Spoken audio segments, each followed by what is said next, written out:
All right, new CIA video. Let's go. Every country on this planet has a story about its founding.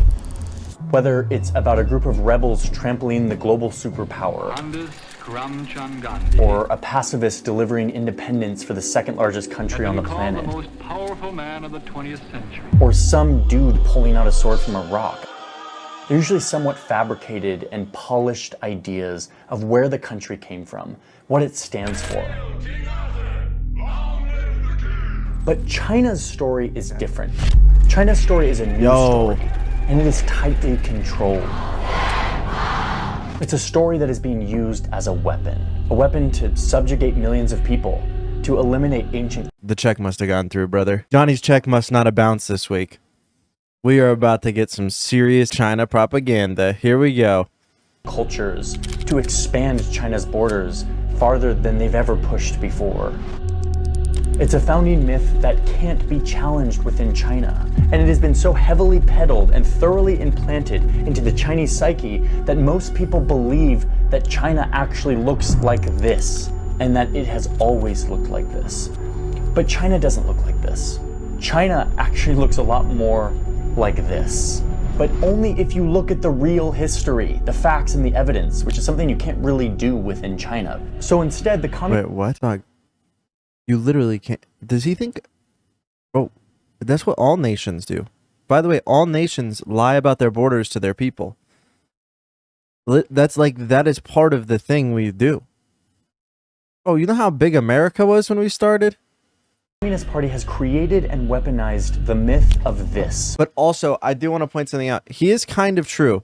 There is a bunch of area right here in China that should probably belong to their own people. They are like, they're Muslims. Like they're not like anybody else, the main populations of China. And then right here, these people are probably like, what are people from Nepal called? Nepalese, or Tibetan, right? Like, yeah, I agree with that. I actually agree that this area right here is probably way more intertwined than we have the history of, and this is probably propaganda, but like, such is life. At least they're not fucking trying to put military bases across the world. Over the past 70 years, to erase these borders, to build islands, to threaten neighbors, and to undertake one of the largest assimilation projects in human history. It's a project that has cost them trillions of dollars and has been responsible for countless horrific human rights violations, all in the name of preserving a pretend version of history. A version that China believes will keep the Communist Party in power and make China the richest, most powerful country on earth. And what's scary is it just might work. This is working. The CCP. Xi Jinping does not want you to know. Several mosques have been destroyed in China. I'm pretty sure most of this video can be responded with America as well. Yeah, but let's try not to... Okay, so when watching this video, let's try not to do what about. Let's try to justify the actions of the state. That way we can show how, like, it's a states are just bad, right? China's far western region of Xinjiang. Xinjiang. One of Xinjiang's holiest sites. Oh no, he's going to talk about the Uyghur camp. Oh no. Not only cracking down on Muslims, but on other religions as well. One of the most common sights is the Chinese leader's smiling face. One of the world's most ambitious construction projects is going on in secret. Will not let foreign journalists visit those islands in the South China Sea. Why is my camera all weird? There you go. Okay, pause for a second. I need to thank today's sponsor because there's a bunch of the Uyghur Muslims are in China, in Xinjiang, and their group, like their religious group, was infiltrated by a bunch of Chinese separatists, and so they were, like most countries do, to quell the separatists, they arrested a bunch of them. This channel for supporting this video. They went overboard. Now let's dive Today's into sponsor this is the CIA. heavy but important story about China. Okay, before we dive in, I want to just make it clear that I'm aware that all countries do this thing of weaponizing their history to make themselves look good and totally justify terrible things. You seem a decent fellow. I hate to kill you. This video is about China. You seem a decent fellow. Okay, so good. I hate to die. So, I keep talking about this Chinese narrative. Okay, I respect Johnny for saying that. I do. I respect Johnny for saying that. But Johnny needs to realize that the Western world and where he comes from is extremely anti-China, and people will choose to ignore that. So I think when talking about China, at least in a context like Johnny with a massive audience, you should make a comparison so that people don't instantly jump to China is evil, right? There's enough pro-America propaganda out there, brother. You need to like have a comparison in here so that you know that what you're saying is not inherently like this disclaimer is not, this is kind of like Trainwreck's do not gamble, right? Like, well, dog, like you're still gambling. What do you mean? This Chinese myth. What is it? Well, you could hear me talk about it, or we could go right to the horse's mouth and listen to this guy, Xi Jinping, who's probably the best salesman for the Chinese story. Here he is giving a speech where he starts out with his boldest claim of all, that China is this 5,000-year-old civilization. With a history of more than 5,000 years, our nation created a splendid civilization. But according to his story, in 1840, outsider Europeans came in and tore apart his unified country. China was plunged into the darkness of domestic turmoil and foreign aggression. And now China is fighting back. We must be ready to fight. Bro, 1840, they should have never came, bro. If the world ends up fucking Xi becomes our new leader, we start doing this to Xi, you can blame 1840, brother, the British, okay? The British set this in motion. Listen, talk about long-term planning, okay? 1841, some motherfucker sat down and was like, 2032 is fucking over, bitch. Build our ability and keep striving to secure new victories in this struggle. So the modern Communist Party of China is engaged in a project to restore the greatness of China, to make China great again. Okay, right, but this is just a political speech. Why do we care if this guy's romanticizing the history? But wait. There is an ounce of truth to this. China was probably the strongest nation. I mean, they had dynasties, right? China was one of the longest lasting empires ever, unironically. Their history was kind of insane until they were cast into or like essentially got stuck into feudalism because of Western exploitation. So a little bit. It doesn't really matter, right? They were actually a great nation. It does matter. Bam. Take a chill pill. What I want to show you is that Xi Jinping and the Communist Party use this story to justify terrible things. Okay. Mass assimilation of people to be controlled by the central government of Beijing. So to do this, let me just quickly go back and we can do a time lapse of this region of Asia and what it looked like over the past few thousand years to sort of fact check Xi Jinping. Here is China. Okay. Cradle of civilization in Asia. What we think of as Chinese culture or Chinese civilization has indeed been around for thousands of years. It was born here along the Yangtze River, where a lot of the language, political systems, writing, art, all of those traditions sort of originated.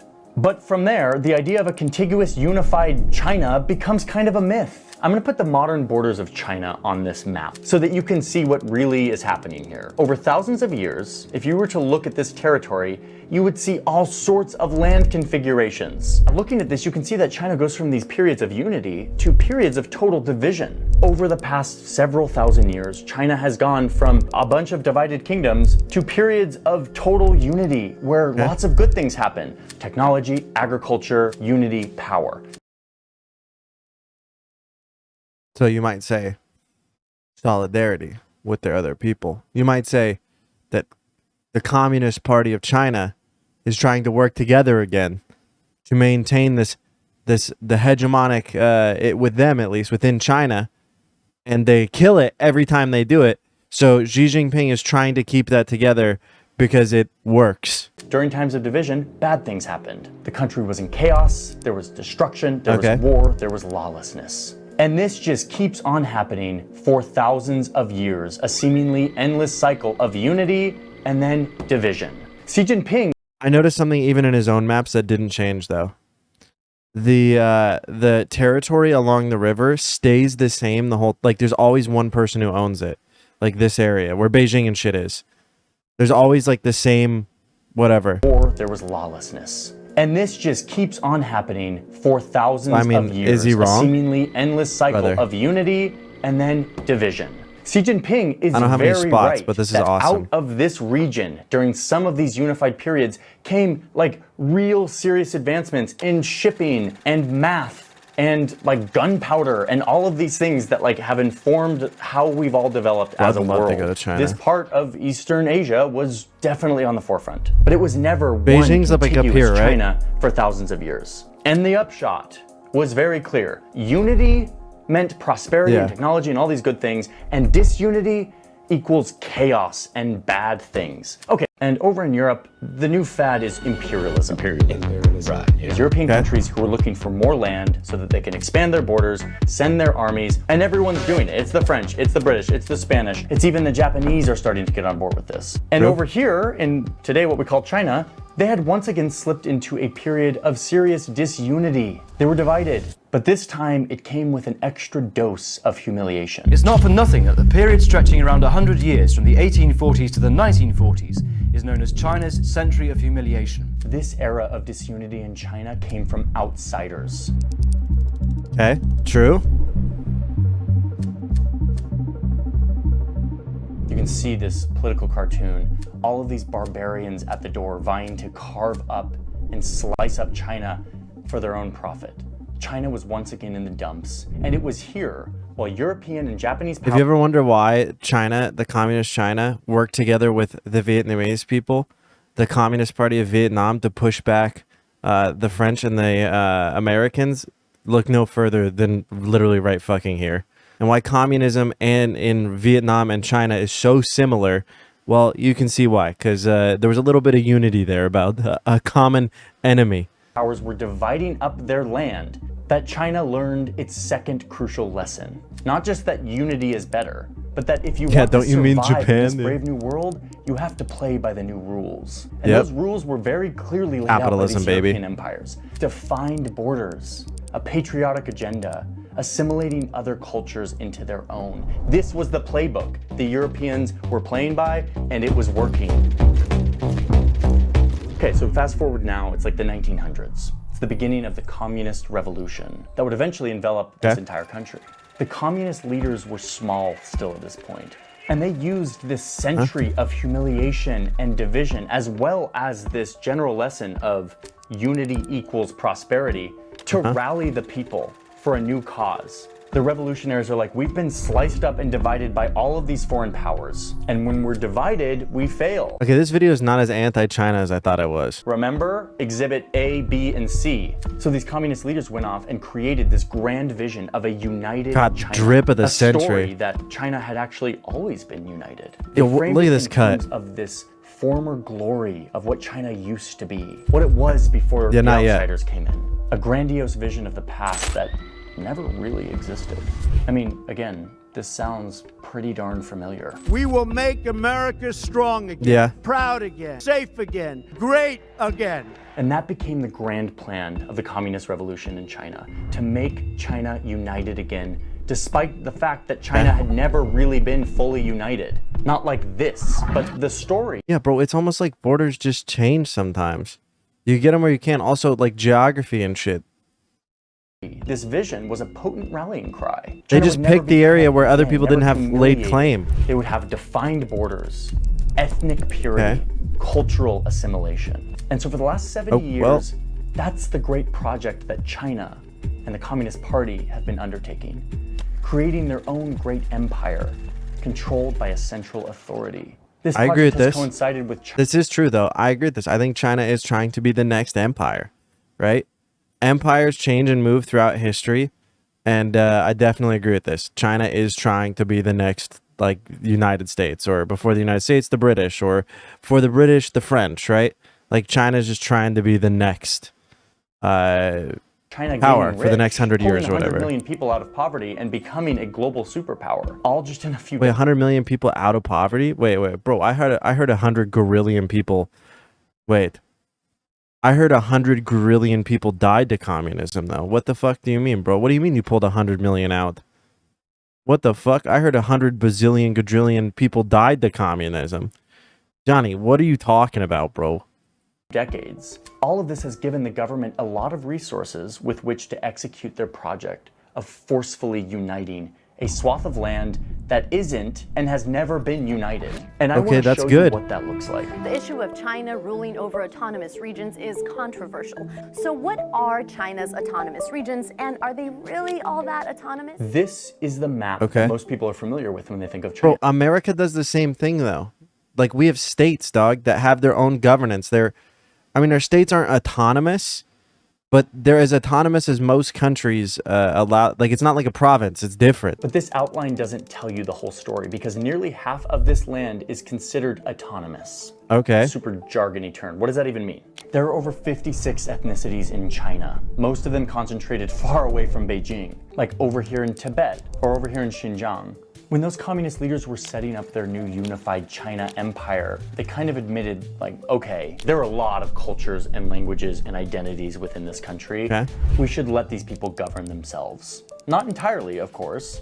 They still have to answer to Beijing with certain things. But Bro, this is literally unironically the West and America, or Canada and Quebec.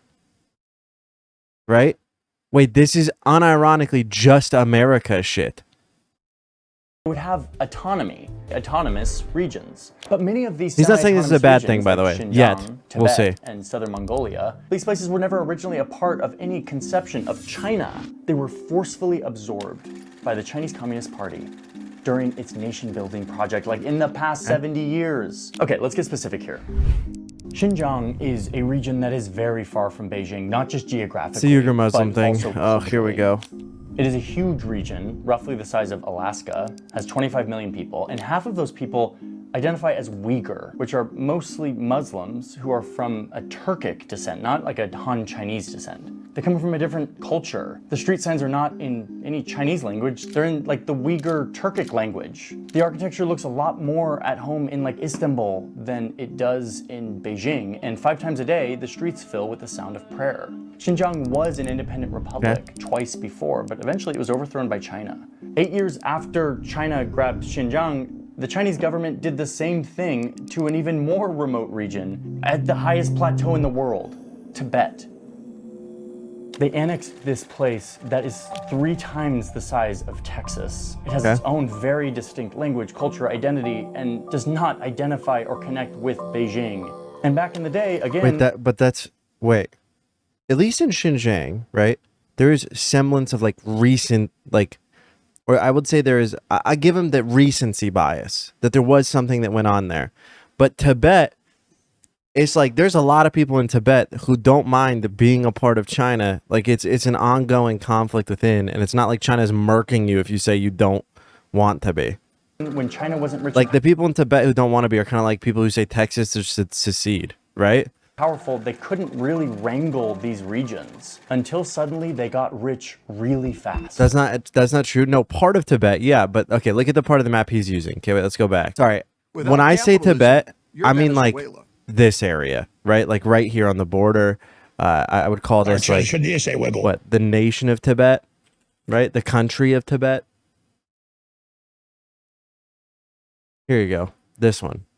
It's a little smaller than this. This is the map. This is the map I use for it. Right? There's a lot smaller area, okay? Which I agree, that's where like the majority of people don't want. But all of this shit up here, like those, it's not the same. Texas. It has its own very distinct language, culture, identity, and does not identify or connect with Beijing. And back in the day, again, when China wasn't rich and powerful, they couldn't really wrangle these regions until suddenly they got rich really fast.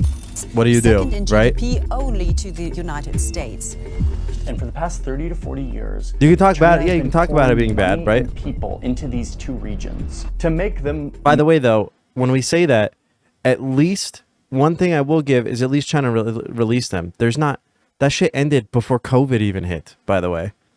The Uyghur Muslims have been released and it is back to normal in Xinjiang since before COVID and started, right? More like China. It's kind of like in America, bro. Most Black Americans are still in prison. Geopolitical version right? of gentrification. It's that we locked up. Non-Chinese societies are subsumed by societal norms of Han Chinese culture because of a bunch of militarization and money. Okay. So in Tibet, you see this in the Tibetan schools that are only teaching in Mandarin. not in the traditional Tibetan language. Or you see it in Xinjiang, where the mosques are torn down for being too Islamic and are rebuilt in traditional Chinese styles.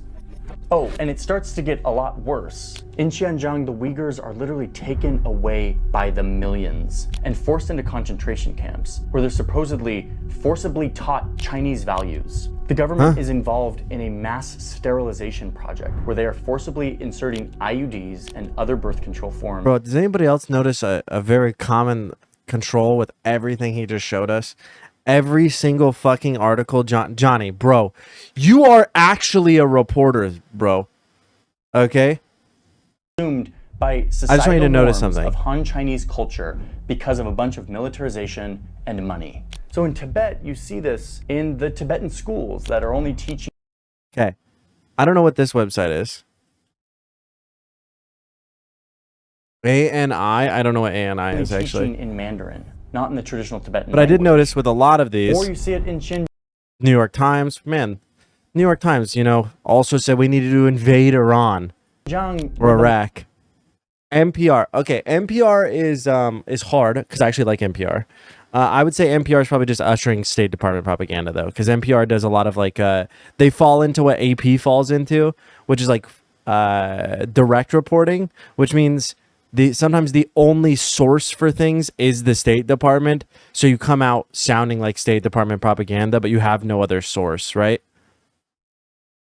Mosques are torn down for being too Islamic and are This is true though. This is true. This is bad, but this is part of being a nation, right? built in traditional and it Chinese sucks. styles. It's bad. Oh, and it starts to get a lot worse. In Xinjiang, the Uyghurs are literally It's literally center right. That's funny. Taken away by the millions and forced into concentration camps where they're supposedly forcibly taught Chinese values. Okay. The government is involved in a mass sterilization project where they are forcibly inserting. Dude, AP, Just Security. Oh man, bro, these are just like State Department. This website, by the way, Just Security, I'm like 99% sure like had articles, a lot of stuff, not opinion pieces either, like justifying insurrectionists, IUDs and other birth control forms to basically BBC, run them into extinction. And not just like 10 people, like millions of. Didn't AP debunk the sterilization shit? AP has been in Xinjiang since 2019, before the pandemic, and they've been reporting on the ground. People. China originally gave these people autonomy because they recognized that they had their own culture and they wanted to retain it. But now they've totally thrown that deal out the window. The way this presents most commonly in these regions is just the presence of military and police. There are checkpoints everywhere. There's restricted movement. There's constant surveillance. And every year that passes by becomes harder. These people resist. They fight back. They commit acts of terror. And in response, China sends more military, more police, and more surveillance equipment. In 2018, China spent $10 billion in security. If we didn't touch on the ETM extremist stuff, I'm gonna lose my shit. Or you know what's like, this blows my mind. Every single time they mention the Uyghur Muslims, right? They never once mention why.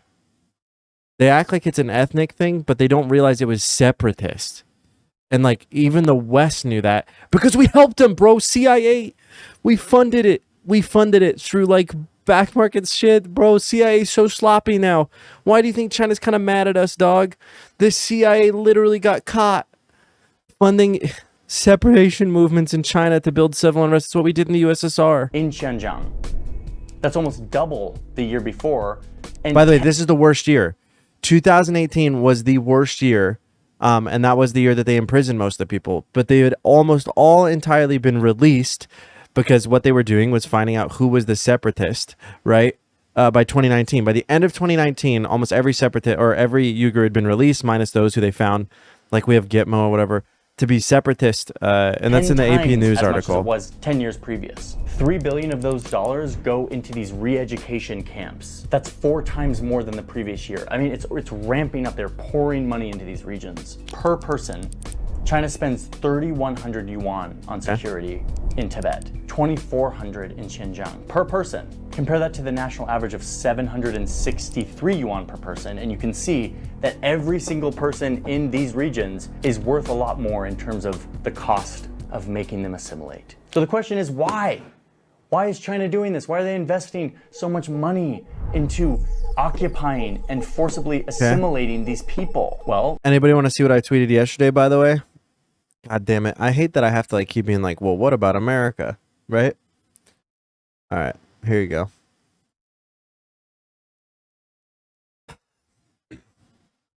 The Los Angeles Police Department has one of the biggest militaries in the world, by the way. Has more helicopters than almost any single military. Also has more uptime than any military, only behind America. NYPD does not operate aircraft as much as LAPD does. LAPD has a constant, there's almost entire, I don't remember what it was. It was like 20 hours out of the day, there is a LAPD helicopter, 1 or 2 in the air. All the time, surveilling. There are several geopolitical and economic reasons why the Communist Party wants to do this. First off, the resources. Xinjiang produces 87% of the country's cotton, for example. So this is the part that is like, yeah, you can doing see fucked that up they shit. provide a buffer between China and India. Tibet also has the largest freshwater supply in the world, given where they are so high up. China also uses these regions as a part of their big infrastructure initiative, the Belt and Road Initiative. They use infrastructure to connect these regions to continue to fortify their economic standing in the world. But I believe the real reason is this myth of a united China, because a united China is a strong China. Bro, you don't have to go off a myth, though. They tell you, and that is true. I mean, listen, there is some negativity there, and there's things that come bad with that. That's not a myth. That's the truth.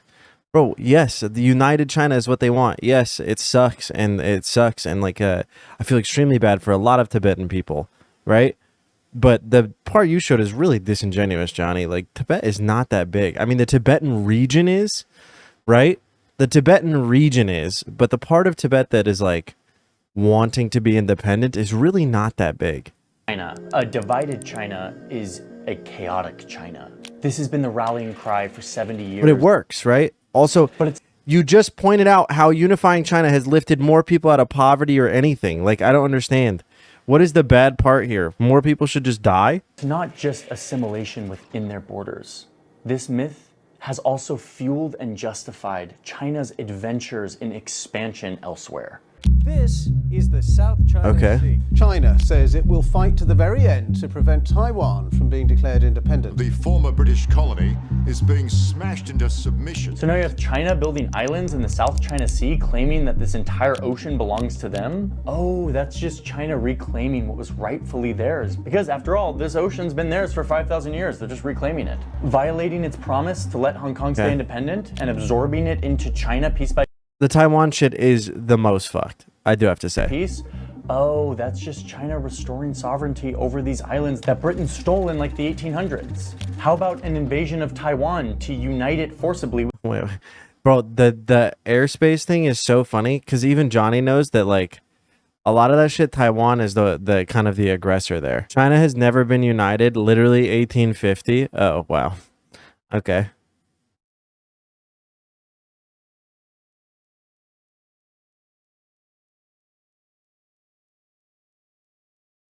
Yeah, Johnny made a video about how the airspace of Taiwan is weird too. With China, all they're doing is restoring China back to the way it was. But again, this was never the case. This is a story constructed 70 years ago to unify a country that was on the brink of collapse. This story today is weaponized and used by Xi Jinping and the Communist Party to justify almost everything that they're doing. Okay. Achieving national rejuvenation. So every nation is okay. Walk in the park. It will take more than drum beating and gong clanging to get there. Every one of us in the party must be prepared to work even harder toward this goal.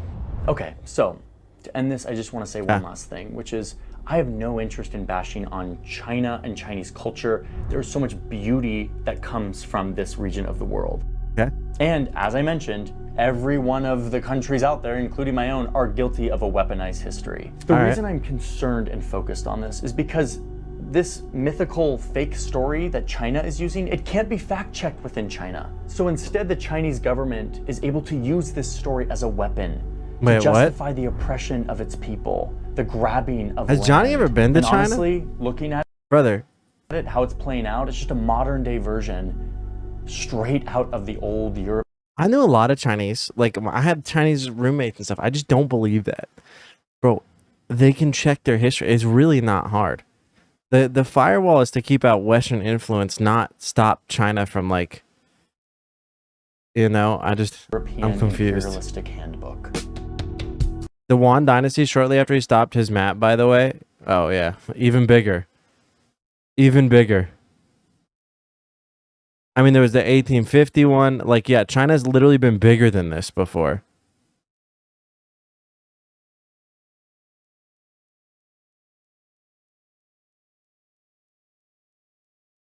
He literally made a video about how China is big and bad thing, but then he has a video about Russia, how beautiful it is by huge and how diverse it is. Yeah, also, yeah, that's so funny. He made a video about how Russia literally did the exact same thing, by the way. Like, stretched all the way to the other sea and kept expanding, but it was okay. They were all unified under Russia, but, like, Russia let them do their own things and, like, just has military there, and that's okay. But, like, for some reason, China does it, and it's like, shame on you, brother.